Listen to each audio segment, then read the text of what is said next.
Well, welcome to Goodison Park for Everton versus Arsenal on game week 14 of this Premier League season. My name's Richard Wolfenden and I'm joined, as always, well, not as always because I was missing last week, but Sarah Halpin is alongside me for Everton Live this afternoon. And of course, 2,000 fans who will slowly be making their way into the Gladys Street and the top balcony over my right shoulder over there. But Sarah, Everton Live, I'm glad to be back. I hope you didn't miss me too much. I really did. I was going to say, just a few little technical glitches last week, and I blame you, to be honest, Rich. Okay. Yeah, no, in all all seriousness, it's lovely to have you back, so, and another one under the lights, and a fantastic result, of course, last week against Chelsea as well. So. Well, yeah, exactly. Big 3 points. And do you reckon we'll get another 3 points today? Obviously, Arsenal come to town. It's a classic kind of Premier League fixture, isn't it? And you know, we've not done too well against them over the past 20 years or so, but you know, they're struggling down the lower end of the table. I wouldn't say flying, but you know, we're doing better than them. You'd think we'd pick up 3 points today, wouldn't you? Yeah, I mean, when you look at the last two fixtures we had, in Leicester away and Chelsea at home, you know, two fantastic sides. To get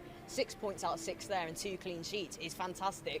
And actually on paper now, you look at Arsenal, I think they're sat in about 15th place. They're struggling of late, and we've got to surely go into this as favourites now, which actually makes me a little bit apprehensive, but we're going to forget all that because we've got 2,000 Blues back in the stadium, and they're going to get the Blue Boys over the line, I'm sure, and make sure we continue this great run and get the 3 points. Yeah, we'll absolutely love another 3 points today. Well, on Everton Live today, we've got a jam-packed show for you. Kevin Ratcliffe is our guest.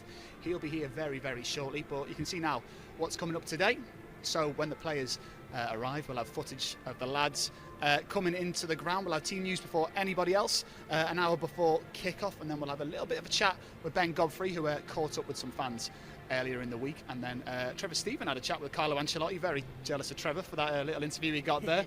We'll then be heading up to Cumberland for the regional Everton Supporters Club feature we have, and then the academy kids are going to be having a chat with Dominic CalvertLewin and Marcel Brands before we see goals against Arsenal in the past, and then another interview with Carlo Ancelotti, because who doesn't love hearing from Carlo Ancelotti at the moment. And then of course, kick-off 5:30. There will be full commentary live on evertonfc.com. And just remember, you can get messages across to Kevin Ratcliffe and he'll answer questions. Sarah, I think, will be putting the questions to Kevin later on. Use the hashtag EvertonLive over on Twitter if you've got any questions for him. So just a quick one about the midweek games then. Well, the last 2 games. Chelsea, who impressed you on that day? I mean, the back four looked so solid, didn't they, last time we were here? They did, you know, and I think this is the thing now. We needed to sort out the defensive issues that we had. So 2 clean sheets on the bounce is absolutely fantastic, isn't it? Of course, Dominic CalvertLewin as well. He wasn't on the score sheet. It was Sigurdsson who put the penalty away, but he was causing all kinds of problems. He might have had another one. Yerry Mina, I think, took one off him, which is quite funny, only because we won, of course. But yeah, as you said, I think all of the defenders there, and Mason Holgate, Ben Godfrey, I think, has been a real revelation of late as well. So yeah, it was a team performance, wasn't it? It was a proper Everton performance, and yeah, really was really solid performance. And then we went on to pick up 3 points in midweek down at Leicester, and this is exactly how we got on there. Here's Harvey Barnes, who can pose a real threat for Leicester now, an England international. He's got that ball into the penalty area, and there's a shot on goal very early on from Yuri Tillemans that came in, and Robin Olsen was happy to watch it just past his right-hand post. It's a decent build-up that by Leicester.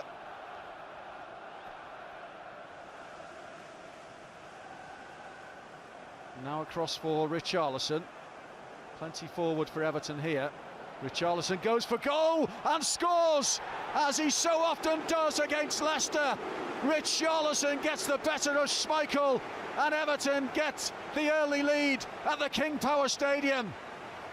Richarlison with his 2nd league goal of the season and his 4th in his last 5 league games against Leicester. He struck it well, and Schmeichel was scrambling across and could not keep this out. Sigurdsson to take once more for Everton. There's the flick from Keane, and CalvertLewin's hit the bar, and it's turned in by Mason Holgate. His first Premier League goal for Everton, and what a vital one it could be, because Everton lead by 2-0. The flicked header initially, but Mason Holgate there to finish it off. Perez Ayoze Perez into the penalty area and getting the penalty by the looks of it. Ayoze Perez fouled inside the 18-yard box. Foot on the ball there. And Ayoze Perez. And it's a change of decision. It is not a penalty. No penalty. No foul by Andre Gomez.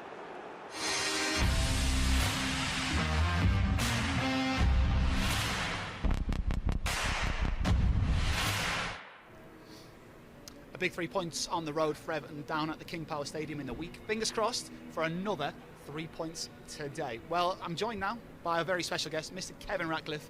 How are you doing, sir? I'm great, thanks, Rich. Good. Well, it's nice to see you back, Goodison. You've not been here for a long time, you were just telling me. No, that's right, yeah. I think the last, the game against Liverpool, I was doing a bit for Talk Sport, and who turned down that? Well, exactly. To get in the ground. Yeah. Obviously, no supporters there, a little bit different today, or tonight. We've got 2,000 fans here, and that makes a massive difference. I thought it made a difference against Chelsea. Yeah.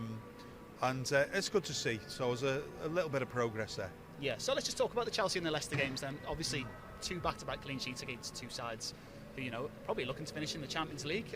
Everton got a great base to build off now, haven't they? Fantastic. I think, when the teams come out against Chelsea and you see the likes of Godfrey playing as a full-back, you start sort of thinking, but I thought he did ever so well. And then again, in the game against Leicester, but like Holgate as well, coming in and filling in gaps, and Godfrey changing sides as well from right to left. It was it shows the manager's got faith in him, and I think then you get that solidity at the back. We looked very good, I thought, against Chelsea, and when we weren't there, the woodwork was, or the keeper was, which was great to see. But I think it's much improved.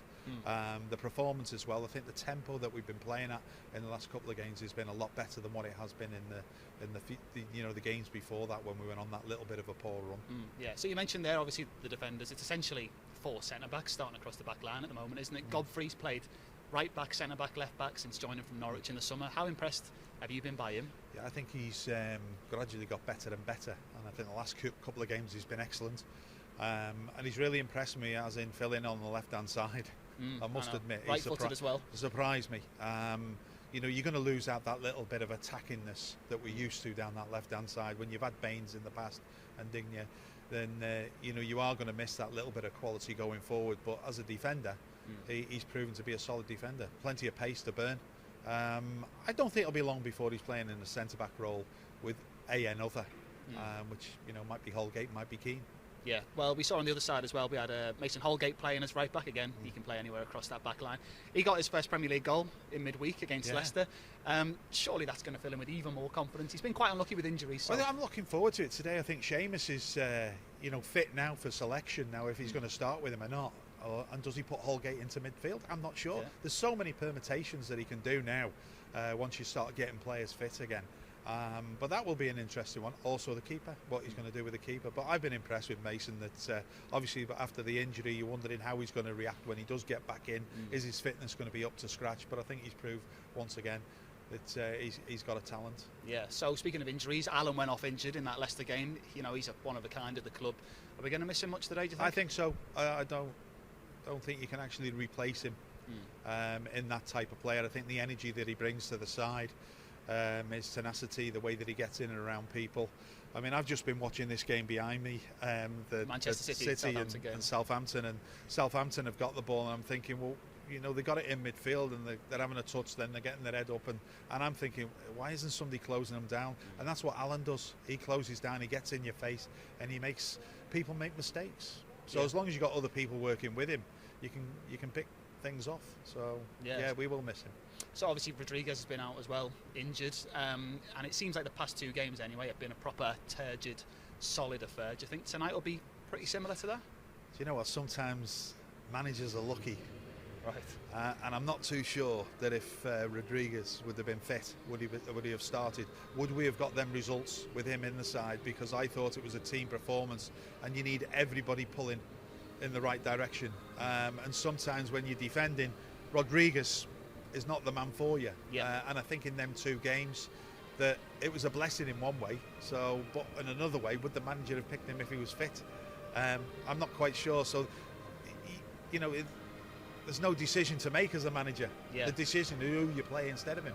Yeah, well, obviously we've got the players arriving on screen now. One man who has been starting in his place is Alex Iwobi. He seems to have really stepped up his game over the last few months, hasn't he? So impressed. Against Fulham, I thought the first half was the best performance he'd put in since he's been at the club. The crosses that he was coming, I didn't think he could cross the ball for a wide player when he first come.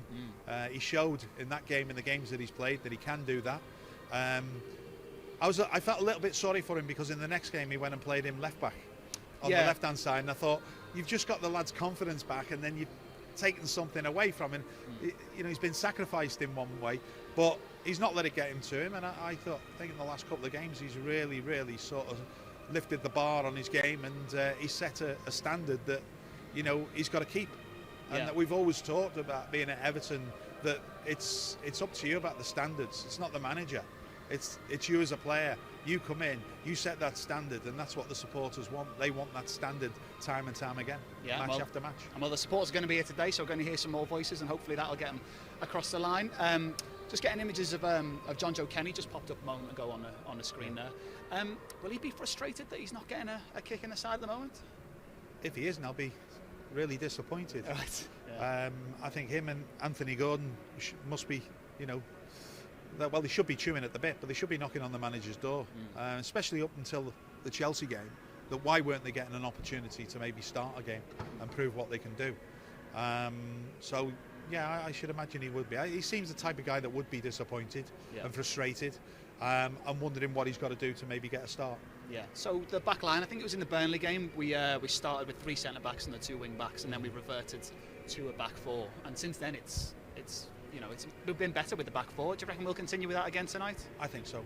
Yeah. I can't see it changing. I think it's been a success for us in the last couple of games. So why try and fix something? Well, it's not broken really, isn't it? So hopefully it is the same. Obviously there's going to be deliberation about what you're going to be doing in the midfield area, you know, and obviously in the keepers area. I mean, we know that he likes rotating keepers. He's most probably the first manager I know that rotates keepers, but you know, that's a competition you want to have, and if we've got that competition, then you've got 2 international keepers there.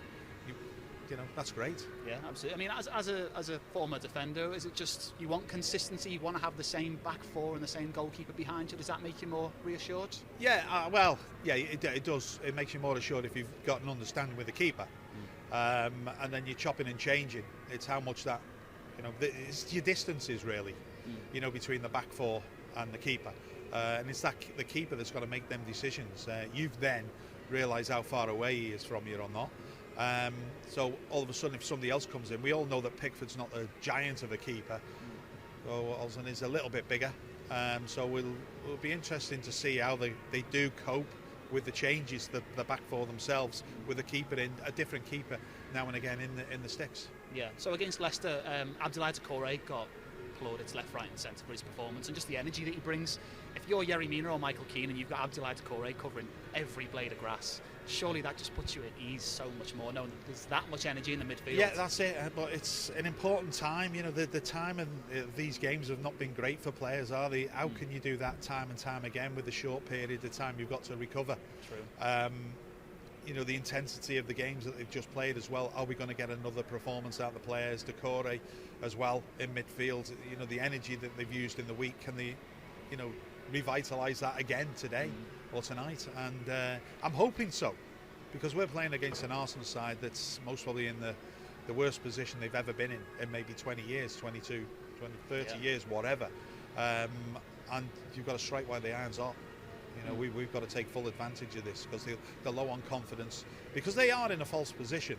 So sooner or later they are going to pick up, and they are start picking points up. But you know, hopefully tonight we can take all 3 points. Yeah, brilliant. Well, fingers crossed. Well, if you just glance down to the monitor here, we've got the team news for both sides just about to appear for this evening's game, I should say, between Everton and Arsenal. Jordan Pickford back in between the sticks today. Mason Holgate presumably in that back line. Hopefully we'll have a clearer image of the starting 11's formation. Michael Keane in as usual. Richarlison reclaims his place in the attacking line, scored against Leicester in midweek, of course. Calvert-Lewin would love a goal today, you imagine, after not scoring for a couple of weeks. Gylfi Sigurdsson in the lineup up once more, and Yerry Mina presumably will play alongside Michael Keane at the back, Abdoulaye Doucouré with energy in midfield, and Alex Iwobi also in the side. He's impressed of late, as we just discussed, and Ben Godfrey also in that back line.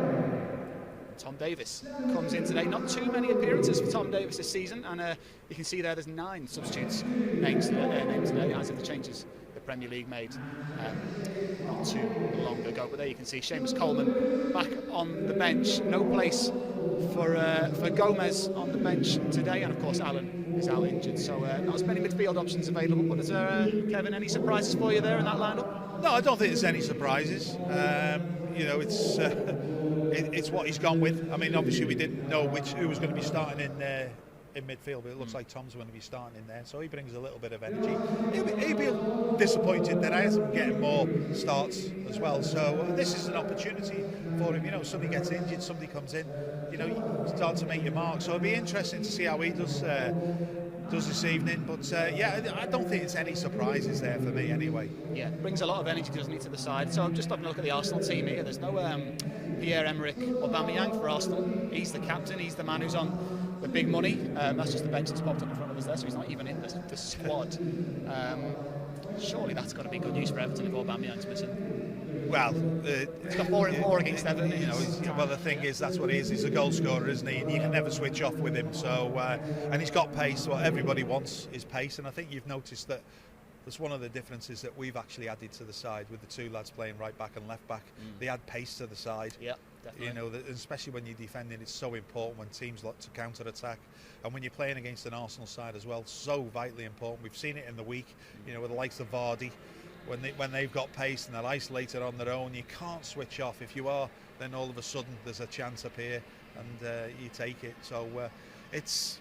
Yeah, I'm pretty pleased with the side that he's picked tonight, and not disappointed. I'm not surprised. I mean, he has thrown a few surprises in, but I think with players playing as they are playing, and they've raised the game, I think it's easy for the manager to pick the side. Yeah, absolutely. You know, it's just plugging in the gaps when things, you know, when injuries do occur, and that's what he's done. You know, he seems to know what his side is now.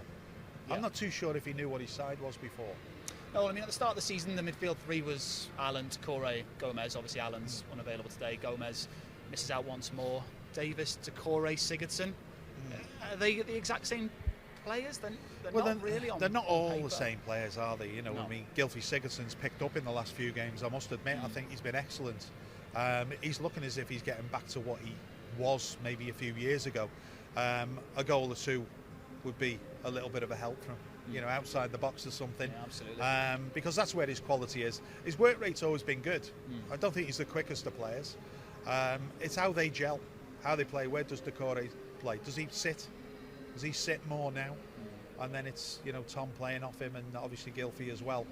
I don't like seeing Gylfi sitting. I think he's more dangerous further forward. You know, he's got a great touch. He sees things as well. But I do feel you need to play at a certain tempo for him. I don't like it when he slows the game down, especially with the players that we've got. You know, you see space, not get into people's space, not to Richarlison's feet, play it in front of him so that he's running onto balls. Same with CalvertLewin. You know, try and get him working in behind teams, and I think that's what we have. We've worked teams in behind them in the last few games. You know, we've really sort of punished teams as well. You know, like I say, by getting in behind them. Whereas before, I think before the Fulham game, I don't think we really put teams under too much pressure. Everything was in front of them. Nothing was getting in behind the fullbacks or down the sides of centre-backs. So hopefully, you know, this is good signs that maybe we've identified what we haven't been doing, and now we are doing. Yeah, well, fingers crossed Everton can step on and make it 3 from 3 in the Premier League. We had a bit of a chat with one of our standout players of the last few weeks, Ben Godfrey. This is what he had to say during the week.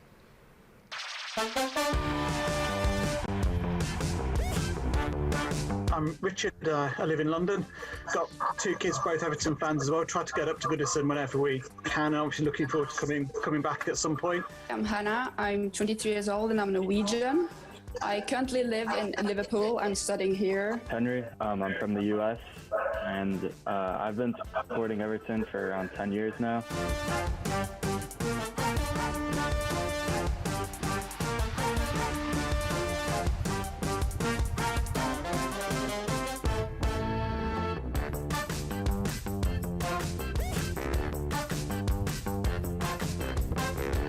have you seen the difference and the different levels of the game you've played in?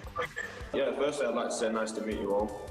It's great to hear a bit of background about you, so that was nice.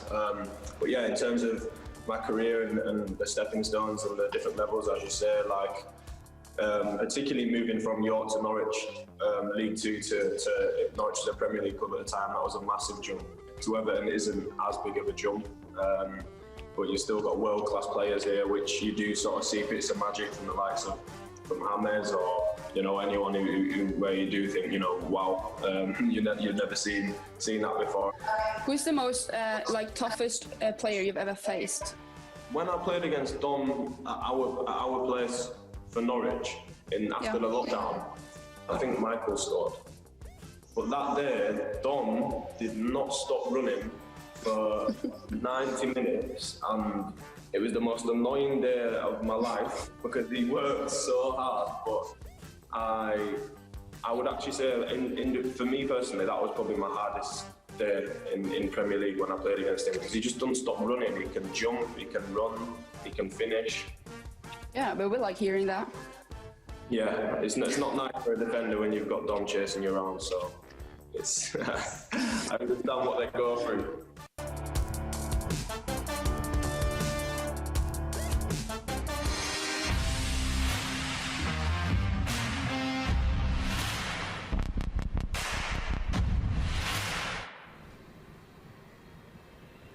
Brilliant, that. Young Ben Godfrey with some of the lucky supporters who got to share a virtual call with him this week. Kevin, just how impressed have you been with Ben Godfrey? We signed him from Norwich, young centre-half, but he's played all over, hasn't he? On the right, on the left, part of the back three. He's brilliant. Right. It's not been easy for the lad, has it? Yeah. Since he's come in, and I still don't think we've seen the best of him. I think there's more to come from him. Slow start. I thought, oh, he's not quite ready, but I think he's just got better and better. Yeah. And then, he's played a few decent games at right back, and then he gets changed to left back, and I'm thinking, oh, hold on, man, he's playing better at left back than he is at right back. I think sooner or later, with his pace and he looks as if he's a strong guy as well, that we'll see him as a centre back. There's no doubt about it. I think he's been brought in as a centre back. I think when Shrewsbury got promoted, when he was on loan there, I think he played as a holding midfield player. Yeah. If I'm not wrong, but very surprised when I seen him playing at centre back then for Norwich.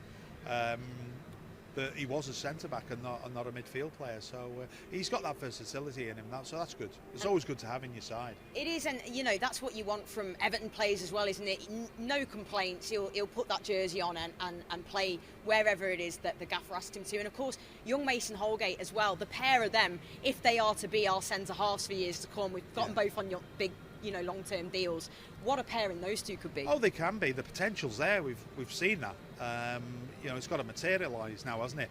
And when the timing is right to put them in, if they'll actually start together at some point this year, I'm not quite sure. I think it's more in the future, in a couple of years to come, because I think you'll see things changing in the centre back position. Bit by bit, there'll be injuries and everything, and all of a sudden you fall on a pairing that just matches. Yeah.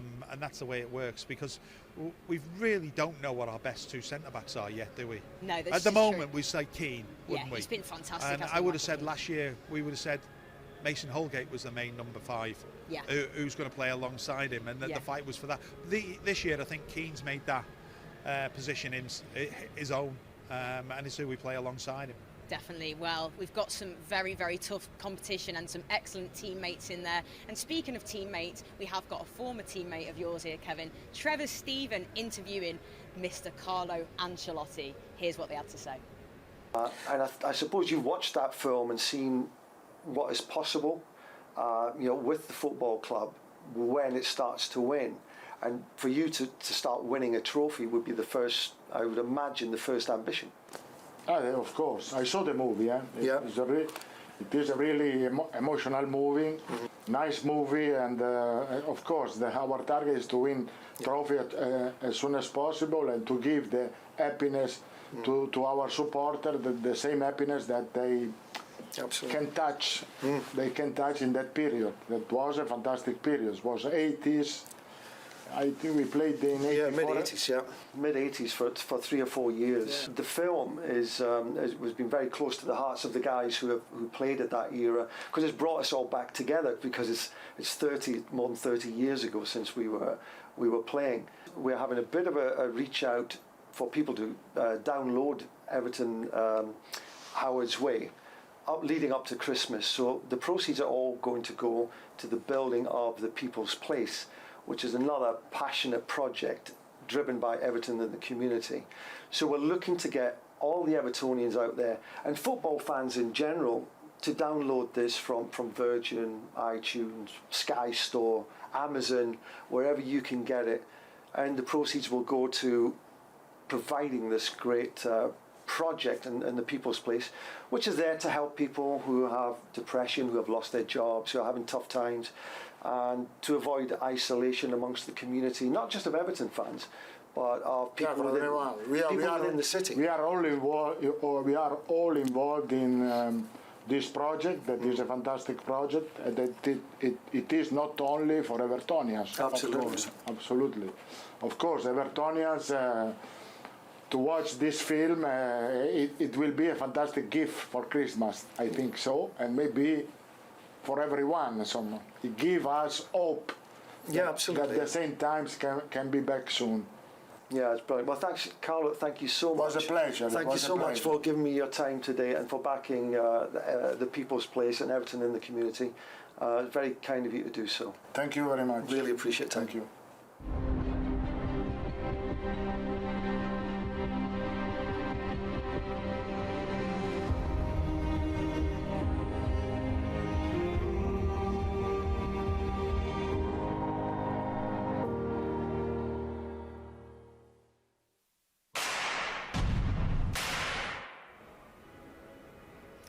Absolutely brilliant. Every time I see clips from that film, it makes me feel quite emotional, just absolutely fantastic. And who better to talk? I had Kevin Sheedy to talk to about this last week, and now Kevin Ratcliffe, you know, two major members of that squad. You're the most successful ever captain. What was it like making Howard's Way? Did it bring all those wonderful feelings and memories back to you? Well, after I seen it, I was quite disappointed that Gary Stevens and even Mick Lyons was interviewed in Australia. Sun on the back and everything, and I was in the Winslow pub with Sheeds. So I don't know if there's a pecking order there or whatever, but it was. I think Trevor was doing it in somewhere in the Middle East, in Qatar or wherever he lives at this moment in time. But there's me and Sheeds, like I said, in the Winslow pub. But where would you expect to find me in him? Is that your favourite haunted spot? Is it, Kevin? It is now. It is now. It wasn't when I was playing. No, but no, it was good. It was. It's a little bit different because obviously, you know, you've seen little bits, and you've most probably been interviewed for over an hour and a half, and you realise that only maybe 10 minutes of it might be shown, if that. Yeah. And the way that it's all edited together, so you know, there's a few there that's locked away that maybe shouldn't have been shown anyway. So well, I'm not quite sure, but yeah, it was good, and then you reflect on it, and realise I don't know if they would ever do another movie. Like that, or a documentary on the present day, because you know there's that many players in the squad, and you look at the players that are in our squad, they've really narrowed it down to maybe 13, 14 players. You know, there was certainly a few more, you know, in the town, like the likes of Ian Atkins and sort of Jim Arnold's of the world. That we've got to always remember that they were along the way, and a few others as well. You know, with the like of Wilkinson and that. So them lads were always there, but obviously they were sort of bit players. Whereas these days, you most probably would have had a bigger squad, and they would have more chances of playing more games. Definitely. Well, what a team that was, and as you said, every single player you've mentioned there, a huge part of the team. Just quickly on Howard Kendall as well, the great man, obviously somebody that you knew very well as a person and a manager.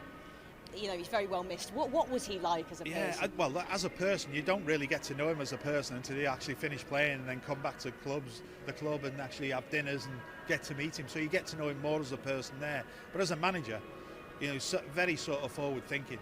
Most probably the most forward-thinking manager at the time. His training techniques were fantastic. You know, I always remember coming in pre-season, and his first words to everybody as a group was, "It's like you got 5.5 weeks to get fit, not 5.5 days. So I don't want any racing. Yeah. You're not racing against each other. You're just racing to get fit in 5.5 weeks' time. And that was his philosophy. So out come the ball. A good half-hour warm-up, out with the balls, and then a little bit of running in the afternoon. But the afternoon session was literally a 15-minute break after we'd done a morning session with the balls. And then it was a 15-minute break. And he didn't want you to go and have something to eat, come back stiff, and then have to warm up half an hour again. And then you get home, and he wanted you the next day to come in fresh, not aching, to actually train and put the same effort as you did the day before. Work the treat. Brilliant. Work the treat. And believe it or not, I took that with me into training when I started managing and coaching. And I got a physio come to me after about 2 or 3 seasons with me at Chester and says, do you realise you've never had an injury in pre-season unless it's in a match situation? And I went, no. And I started thinking back about what we did, and we didn't have injuries in training. The only injuries that come about was in a pre-season game.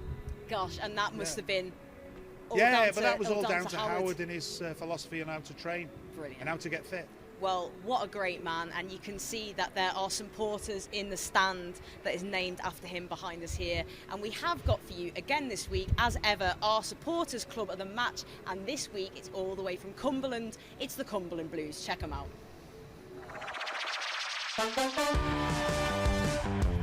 My name's Alan Nixon. I'm chairman of the Everton Supporters Cumberland Branch, and we are based in Cumbria, England. We were formed in 1996 in West Cumbria, mainly around the Working and Whitehaven area, by like-minded Blues fans who wanted to make the experience of travelling to games a better experience. We now have members spread all around Cumbria, and we provide coach travel to every home game, and some fans travel to most away games and also the European away games. Our branch has 103 members. 22 of those are juniors, and 67 are season ticket holders. The Cumberland Supporters Branch has been attending the home games for around about 25 years. We have a coach of people going down to the games, around about an average of 50 people, 58 per game. Who was your favourite player? My favourite player was Richarlison. Who was yours? Mine was Rooney. My favourite player is now Richarlison. And now, mine's number 9, Dominic CalvertLewin.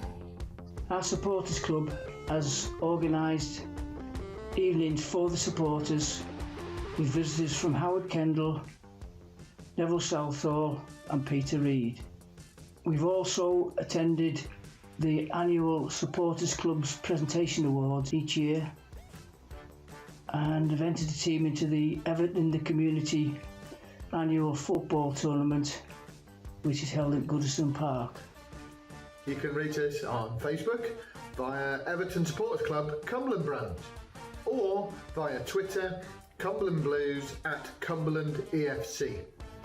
On match days, we can also be found, under normal circumstances, occupying a section of the Black Horse on County Road, so feel free to pop along and say hello to the large group that congregates there. Finally, Cumberland Branch would like to wish everyone at Everton Football Club and any fans watching a Merry Christmas and a Happy New Year.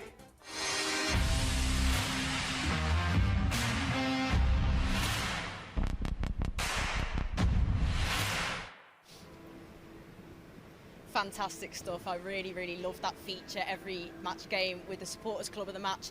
But we have got 2,000 Evertonians in attendance tonight just behind us. Obviously we saw fans back for the Chelsea game as well, Kevin, and they definitely made a difference, didn't they?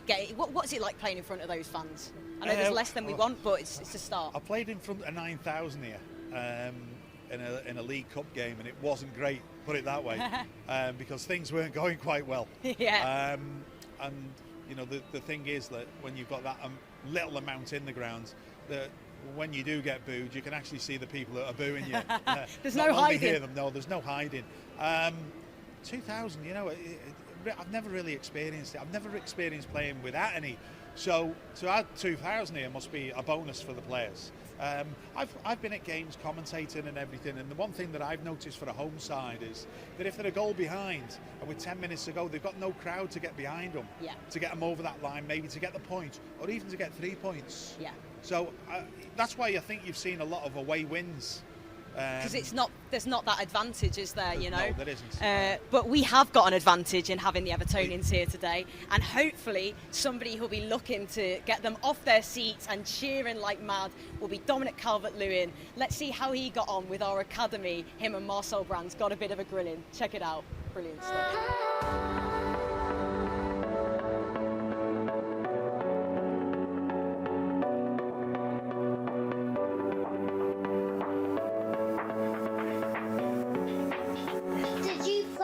Positions when you was younger, or did you know you was going to be a striker?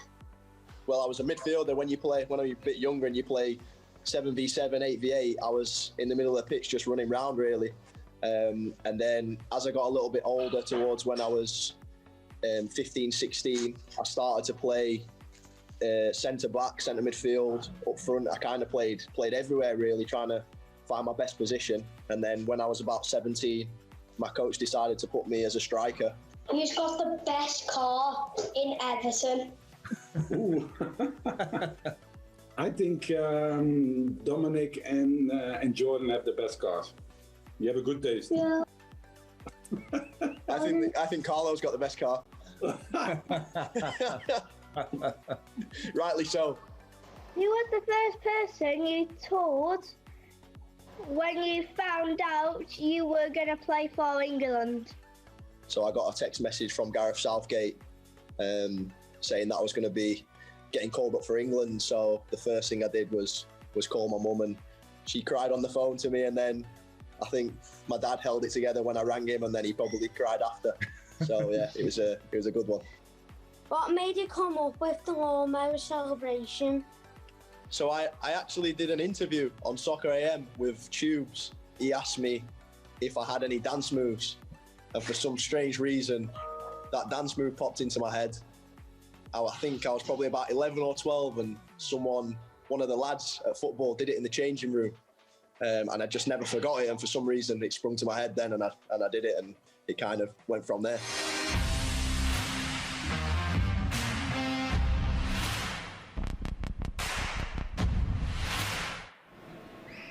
Would love to see Dominic CalvertLewin score tonight after not scoring in his last two. Do you reckon he's got a good chance against this Arsenal defence who have now appeared on the pitch here at Goodison? Well, the thing is, he's not been playing badly. You know, he's been getting in there. He's been an asset to the team. So his contribution's still been good. You know, you give him a chance. I think he's got a chance of scoring, and there's no doubt about that. How do you compare him to the players you've played against in the past? Yeah, he's got a lot more pace than a lot of the players that I played with up front. I'm looking at his age, and I'm looking at Sharpie at the same age. Sharpie was knocking on the door. He wasn't a regular, and I think it was after the cup final in '84 that Sharpie really started to come of age. When Andy Gray come to the side, he started to improve as a player and seemed to have the bit between his teeth. And that was around about the '83-'84 season.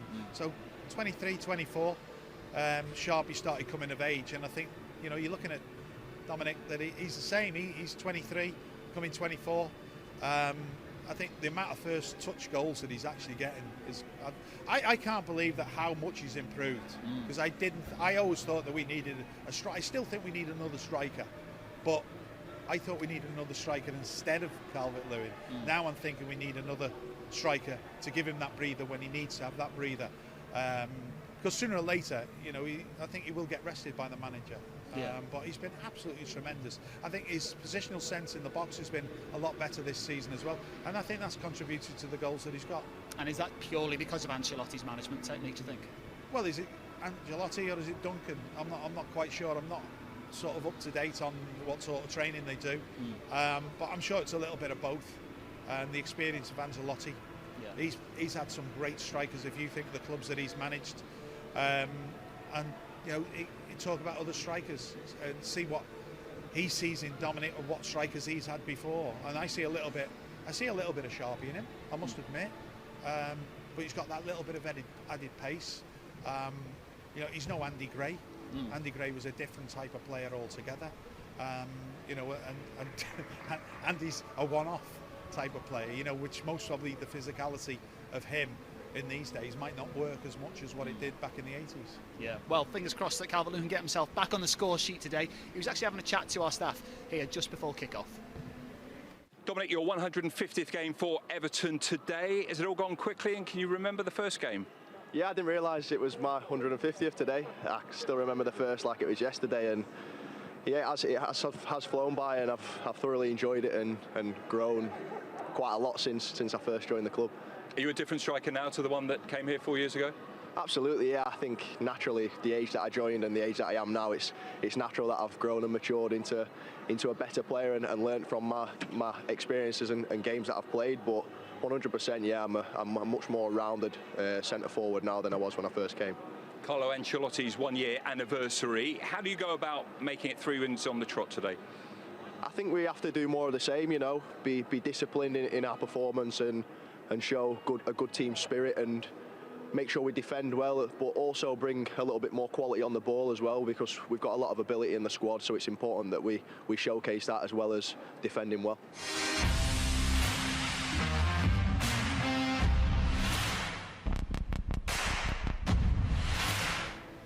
Well, he's still top of the Premier League goal-scoring charts. Hopefully he can get even further ahead tonight. One man who's been starting alongside him throughout most of the season, the Brazilian Richarlison, scored the opening game in midweek. How impressed have you been with this season? How impressed have you been with him this season?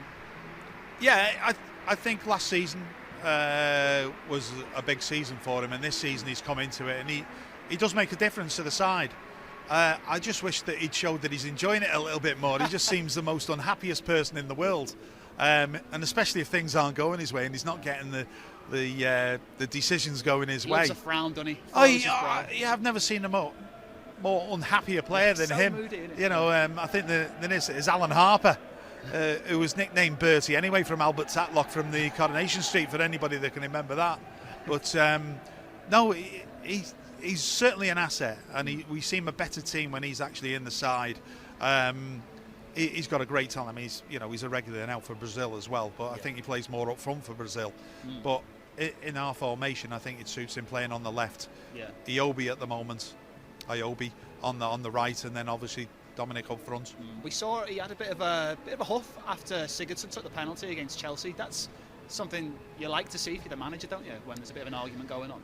Yeah, I mean, as long as Sigurdsson puts it in the back of the net. I think we've seen that a few years ago with Baines, didn't we? And Kevin Morales. Yeah. And Morales took the ball and missed. And then obviously Morales gets absolutely slaughtered then, and rightly slow. You know, if you're the main penalty taker, then you should be taking the ban. You know, I think Gylfi is a penalty taker. But Richarlison, yeah, I can see him being a penalty taker. He's a striker. He wants to score goals. So he's going to be disappointed if he's not going to get a freebie, really. You know, that's the thing. You see his penalties being freebies, really, as a striker, don't you, if you're on penalties? Yeah, definitely. Well, fingers crossed he can get his first consecutive goals in the league this season. Richarlison looking to make it 2-2. Well, the women's team had a pretty good result last weekend against Manchester United. This is how they got on.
great win for Everton women's side there. Manchester United 1-0 victory. It's the side you want to beat, isn't it? Oh, definitely. You know, unfortunately, it wasn't quite enough to get us through to the next round, despite beating Liverpool and Manchester United. But yeah, you always want to beat Manchester United. You know, there's a bit of a rivalry between the two sides, and it was certainly a feisty affair. And coming out on top was the best thing. Absolutely. Well, you're heading straight off down south after this game, aren't you? Following Everton women's side. Yeah, not even after the game, mate. As soon as we've recorded it, about half an hour, I'll be leaving and heading off to London to link up with the team for tomorrow's game, which is also live on BBC Red Button as well from 12:30 p.m. kickoff. If you want to check that out. Brilliant. Well, kickoff is fast approaching. Remember, hashtag Everton Live. Get any questions you got in for Mr. Kevin Ratcliffe, and Sarah will ask them to him in just a second. Well, Arsenal is the opposition tonight, and there's been a few tasty affairs over the past few years in the Premier League. Stadium, but here's Ross Barkley trying to silence the Gunners fans. Oviedo, Barron is outside, he comes across towards Lukaku, a spectacular effort. Deulofeu on the right foot. He drives it, what a goal! Gerard Deulofeu, the young Spaniard. Had to be quick to take it. Everton have scored, and they've got it from Ashley Williams. And now he's beating, searching beyond Senderos, and scoring! What a response from Everton!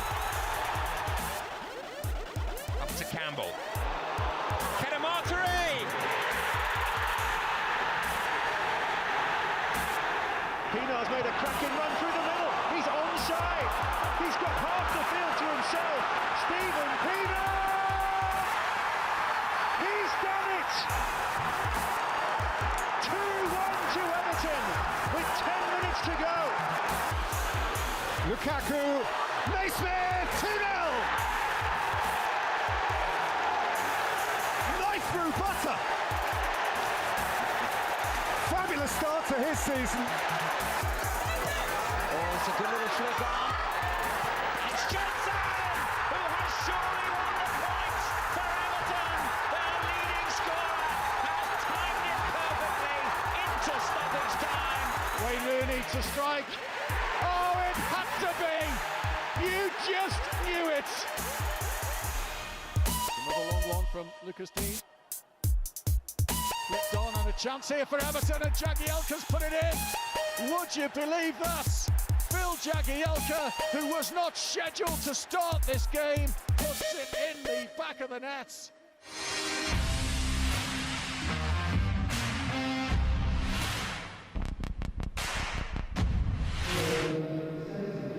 There we go there, some of our best goals against Arsenal, some absolute brilliant ones in there. That Andy Johnson one as well in the snow, do you remember that one there, Kevin? I remember the Andy Johnson one, I remember the Pienaar one as well, where he's dinked the keeper.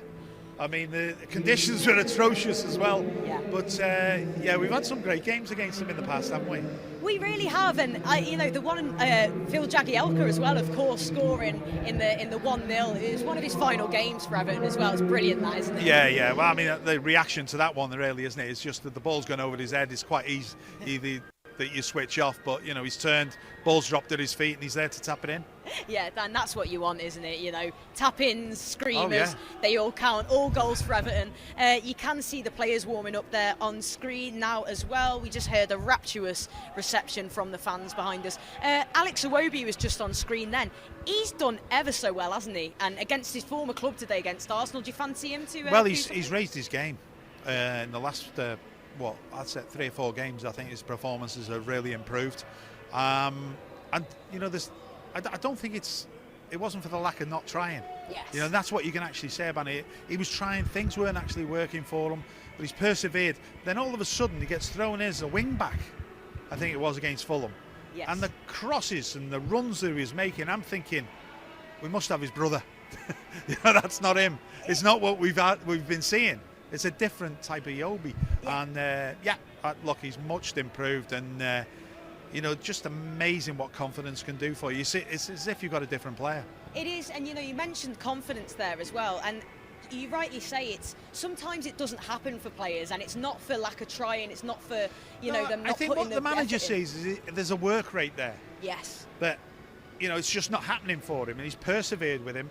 I like the way that he works back and protects the fullback as well, because you don't get that when James is playing there, believe it or not. He's not much of a sprinter, is he? Really, you've got to be a little bit more conservative and say, right, I can't really afford to go forward, because if I do, I'm not going to get that protection behind me from my wide player. Whereas, you know, I think Alex will do that. Alex does that. It's in his game. But he'll be looking forward to this one. You know, this will be a game that he must have looked at the fixture list and said, I can't wait for that. Hopefully I'm playing. Definitely. Well, he'll want to prove something as well, and I think he's somebody that is very, very well liked amongst Arsenal supporters, amongst their staff. He comes across as a very, very nice young man, doesn't he, as well? Yeah, he does. I mean, the thing is, you know, when you go to a club, not that it happened to me, but I can imagine if you're a club like an Arsenal, and then all of a sudden you get sold, and you're not good enough for that, or you feel you're not good enough for that Arsenal side that you were part of. But you've gone somewhere else, and then you get to play. You want to prove to them that, you know, you've made a mistake in selling me. Yes. You know, so hopefully he gets that in his mind and goes and sticks one in the back of the net for us. Definitely. Oh, that would be fantastic, wouldn't it? It Absolutely would. Fantastic. But, you know, I think we have seen a bit of a resurgence, haven't we, in recent weeks, obviously with the results, but individual players' performances as well, where things maybe hadn't quite been clicking for them. We seem to have been I just think that the tempo that we play at is so important, and when we've played well and we've got results, we've played at a high tempo. We've gotten amongst them, we've played at a higher line as well, we've not been deep. So if we can do that again today against this Arsenal, obviously you've got to be aware of the pace, but we've got pace in the side now. You know, so maybe you can afford to do it a little bit more. But yeah, I'm looking forward to the game. You know, this is one of the games at this moment in time. You're looking on the performances.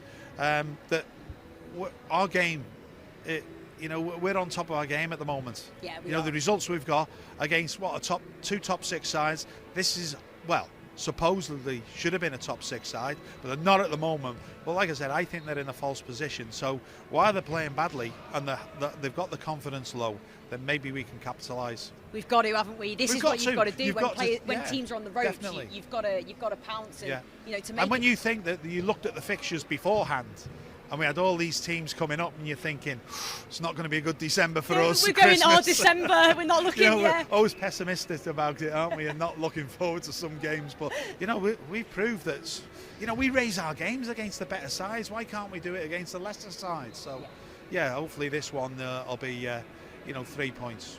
Yeah, well, this is it. It's, you know, we take them against the big sides, but that's it. We want to start seeing us picking up these points, like the games against Burnley, etc. But we will get there, I'm sure. Now, Kevin, I've got some questions in for you from the supporters watching at home.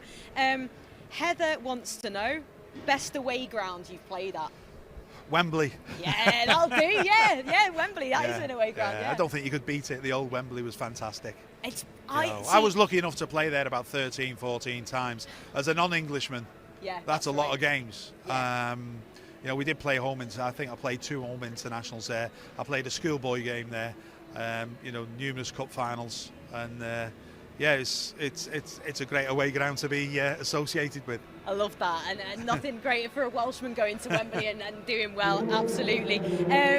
John Pollard, and of course John Pollard wants to know, how was Big Nev as an outfielder, and could any of the outfield squad play in goal? And could any of the outfield players in that team play in between the sticks and do Nev's job? I always thought I was as a keeper myself. Yeah. I played against Chelsea when Nev got sent off. So I went in and I had a free kick from Mickey Hazard to deal with straight away. And I sort of tipped it round the post, so that gave me a good feel. The one thing that I couldn't do was Nev's gloves were like huge, and his shirt was huge as well. So there I was wearing this kit that just drowned me. And what I'd done is I put his shirt on, and then I put the gloves on, but I never tucked the shirt inside my shorts, and I couldn't do it with his gloves. My fingers were like, you know, halfway up the finger hole. But he could have made a good centre half, I think, Nev. He's very good on the ball, you know when people say, oh, would he have been able to play in this day and age? His footwork was fantastic. You wouldn't want to take him on in head tennis. He was fantastic in head tennis. You know, the first time I'd ever seen anybody put spin on the ball with a header. It was Nev, yeah. He used to head it one way and the ball used to go the other. class. He was top draw. That is class. That is something I would have absolutely have loved to see. Yeah. Neville Southall. I think he was a better outfield player than I was a goalkeeper. Anyway, we'll have to get a reunion together and have you in the sticks, Kevin. Oh no, and, not now. You forget it. Firing headers at you. Just quickly as well, before we head into the manager interview. What do you make? Oh, this is an interesting one actually. Tom Reed. What do you make of Jared Branthwaite? You know, the young centre half he's obviously been injured for a while, but he looks quality. He's a player that's kind of gone under the radar, obviously been missing for a few weeks. Yeah, I don't know actually what's happened to him, because obviously we've been playing that well. Yeah. I think we started the season pretty well. So obviously with everybody being fit, he was down the pecking order. I think it's going to be in his interest maybe if he gets out on loan somewhere. Yeah. Because you look at the numbers now that are in front of him. You got Mason, you got Godfrey, you got Mina, you got Keane. So them players are there. Once you got your fullbacks fit, then where does he fit into all that? He's still young. Yeah. I think when we did see him last year, that when he come in, I don't think he looked out of place. I was really impressed with his footwork. Never really seen him in any trouble. He played against the likes of Norwich and Sheffield, and I think was very, very comfortable. Like to see what he's against, the better teams, how he handles that. But he's got a bright future, there's no doubt about it. So, he might get the opportunity again this year. You never know, the way things go. Funny things happen in football, and it's when them things happen and you get the opportunity, you've got to take it. Definitely, and like we said before, it's not a bad problem to have, is it? Having been spoilt for choice with so many brilliant young centre halves. We are going to say goodbye to Kevin Sheedy now, the absolute legend that is. Ratcliffe, not Sheedy, please. Oh my goodness, what it is? We had Sheeds on last week, and don't embarrass him. All day I've been going, I mustn't call Kevin Ratcliffe Kevin Sheedy. I wish you had a left foot like him, by the way. I was going to say, imagine you with the left foot as well there. I do apologise, Kevin Imagine him with my pace. But Kevin, before you do go, and I know you're joining us for the game today, can I get a quick score prediction from you? Yeah, I think we'll win by the odd goal. If that's 1-0 or 2-1, I'm not quite sure. But the way we're going defending, keeping clean sheets, I hope we just keep going with that way. I'll be happy with a clean sheet, no matter what the result is. Definitely, I'll take that, but we'll go for the 3 points. Go for 3 points. Kevin Ratcliffe, thank you ever so much. Of course, our greatest ever skipper. It's been a pleasure having you with us today. Thank you. The game. So then that was Kevin Ratcliffe.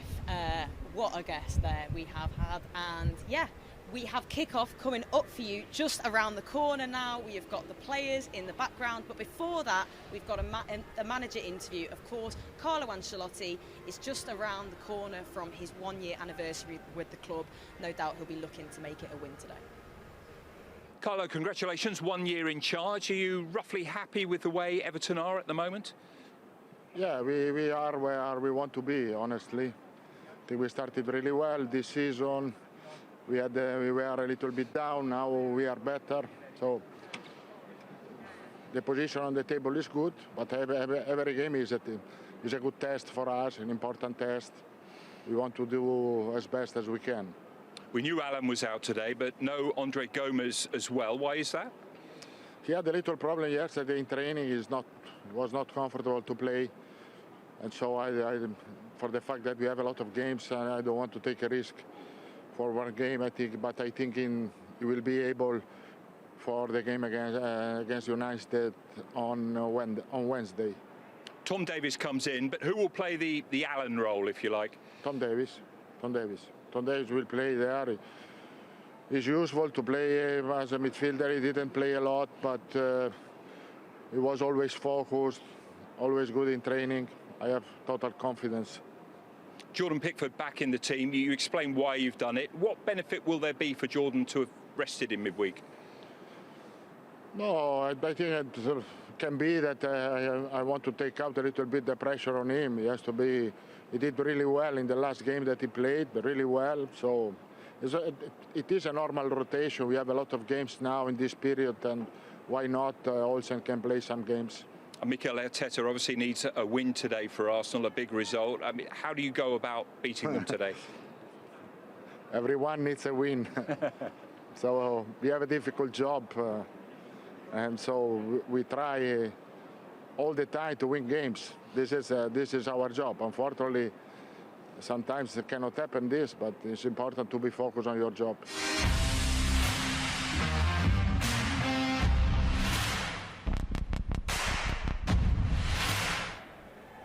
Well, hopefully Carlo will be the manager smiling in a couple of hours' time, as Everton v Arsenal is about, 14 minutes away from kick-off now, which means it's our time to go. It Sarah is. Halpin, got your surname right? Yeah, like yeah, you you did. did. Kev, yeah. I got to ask you. We said before the show, didn't we? Yeah, we did joke about that. We did joke about it. We'll move on. We'll move on. Prediction for today's game. What are you saying? Everton v Arsenal, Goodison Park. Do you know what? I think as much as Arsenal are struggling at the back, I still think with players like Aubameyang, they've got a goal in them. So as long as we win and we score more, I'm going to go 3-1 to the Toffees. 3-1. Yeah. Okay, you're expecting goals. I'm just going to go for a 1-0. I'm going to play it safe. But I reckon another clean sheet. So I'd take that. I'd rather yours come true actually with that one than another clean sheet. That'll do as well going into Christmas. Well, absolutely, an early Christmas present. Be very welcome. So thank you very much to Sarah and Kevin as well, who's quickly darted off out of the ground. But remember, the commentary begins at 5:30 UK time if you want full biased commentary on EvertonFC.com. And we'll be back again for the Manchester United game just after Christmas, isn't it? So we'll see you then.